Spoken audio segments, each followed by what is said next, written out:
ఓం సాయిరామ్. శ్రీ సచ్చిదానంద సమర్థ సద్గురు సాయినాథ్ మహారాజ్కి జై.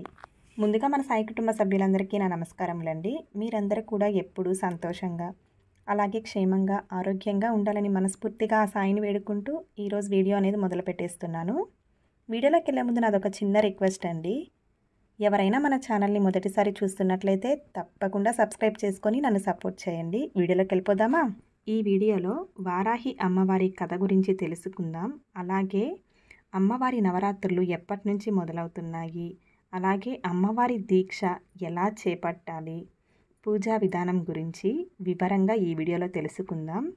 వారాహి అమ్మ హిందూ మత నమ్మకాల ప్రకారం అమ్మవారి శక్తి రూపాలలో ఒకటి. ఈమెను సప్తమాతృకలలో ఒక ఆమెగా, దశమహావిద్యలలో ఒక ఆమెగా కొలుస్తారు. ఈమె వరాహ అంటే పంది ముఖం కలిగి ఉంటుంది. ఈమెను లక్ష్మీదేవి స్వరూపంగా కూడా కొందరు కొలుస్తారు. లక్ష్మీదేవి రూపంగా కొలిచేటప్పుడు ఈమెను మనిషి రూపంలో పూజిస్తారు. ఈమెను ఆరాధిస్తే జీవితంలో ఎదురయ్యే అడ్డంకులన్నీ తొలగిపోతాయని, శత్రు భయం ఉండదని, అపార జ్ఞానం సిద్ధిస్తుందని, కుండలిని శక్తి జాగృతమవుతుందని చెప్తారు. వారాహీదేవి పేర ఉన్న మూలమంత్రాలను, అష్టోత్తరాలను పఠిస్తే సకల జయములు సిద్ధిస్తాయన్నది భక్తుల నమ్మకం. మరి ఇంతటి శక్తివంతమైన వారాహి అమ్మవారి గురించి కొన్ని ఆసక్తికర విషయాలు మనం ఇప్పుడు తెలుసుకుందాం. ఈమెను లక్ష్మీదేవి స్వరూపంగా కూడా కొందరు కొలుస్తారు. లక్ష్మీదేవి రూపంలో కొలిచేటప్పుడు ఈమెని మనిషి రూపంలో పూజిస్తారు. ఈమె వరాహస్వామి అర్ధాంగి. శివుడు నుండి శివాని, విష్ణువు నుండి వైష్ణవి, బ్రహ్మ నుండి బ్రాహ్మణి, ఇలా వరాహస్వామి నుండి వారాహి ఉద్భవించింది.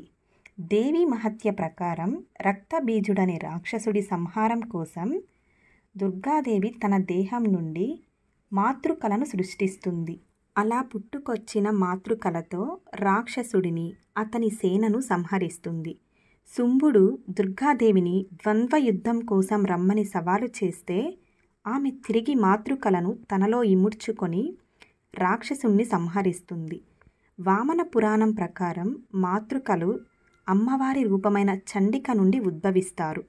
వీపు భాగం నుండి వారాహి పుడుతుంది.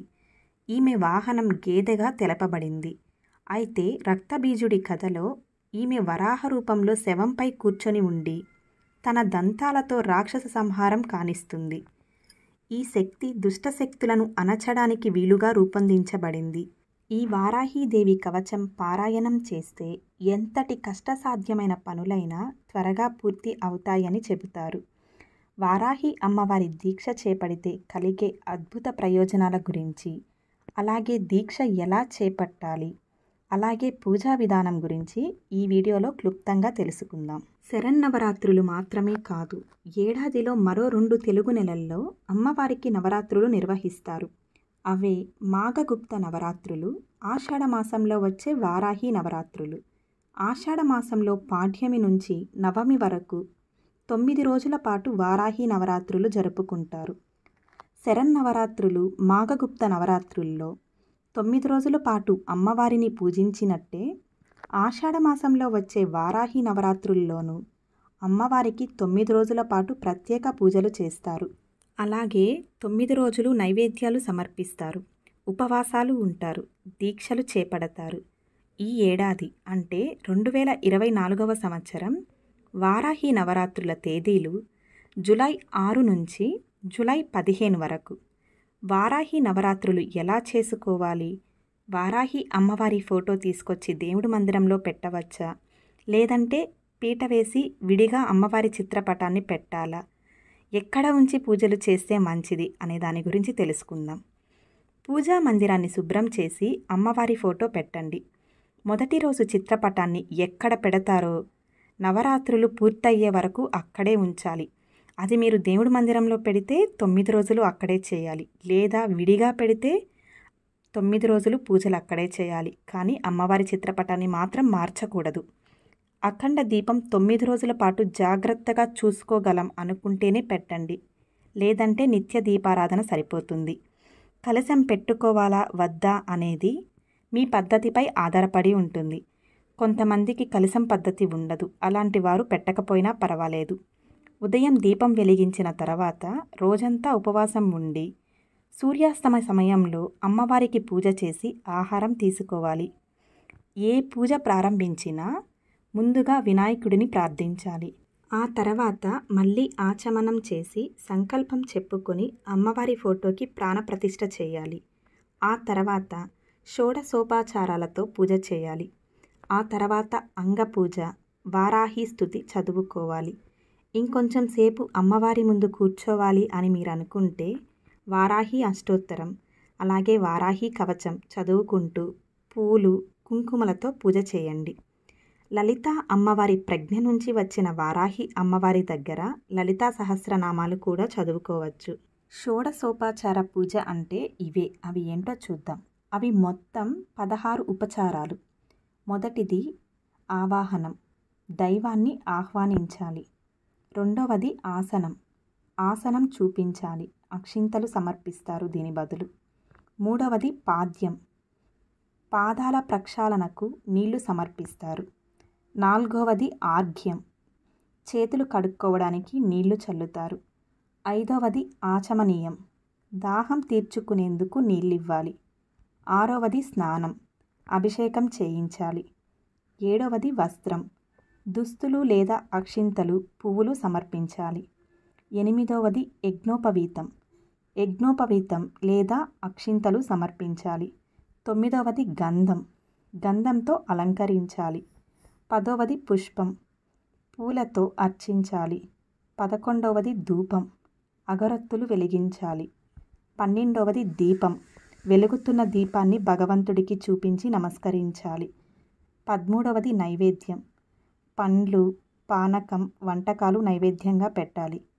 14వది తాంబూలం, ఆకు, వక్క, తాంబూలం ఇవ్వాలి. ఇక 15వది నమస్కారం, సాష్టాంగ నమస్కారం చేయాలి. ఇక చివరిది 16వది ప్రదక్షిణ, ఆత్మ ప్రదక్షిణ నమస్కారం చేయాలి. వారాహి అమ్మవారికి ఎన్ని నైవేద్యాలు సమర్పించినా బెల్లం పానకాన్ని తప్పనిసరిగా నివేదించండి. ఇక అమ్మవారికి వస్త్రం పేరుతో సమర్పించిన చీరను మీరు కట్టుకోవచ్చు. లేదు అంటే ముత్తైదువును పిలిచి అమ్మవారి స్వరూపంగా భావించి వారికి పసుపు కుంకుమలతో సహా ఆ వస్త్రాన్ని ఇవ్వవచ్చు. పూజానంతరం ధూపం వేయడం అత్యంత ముఖ్యం. హయగ్రీవ స్వామి అగస్త్యులకు చెప్పిన వారాహి 12 నామాలు అత్యంత శక్తివంతమైనవిగా చెబుతారు.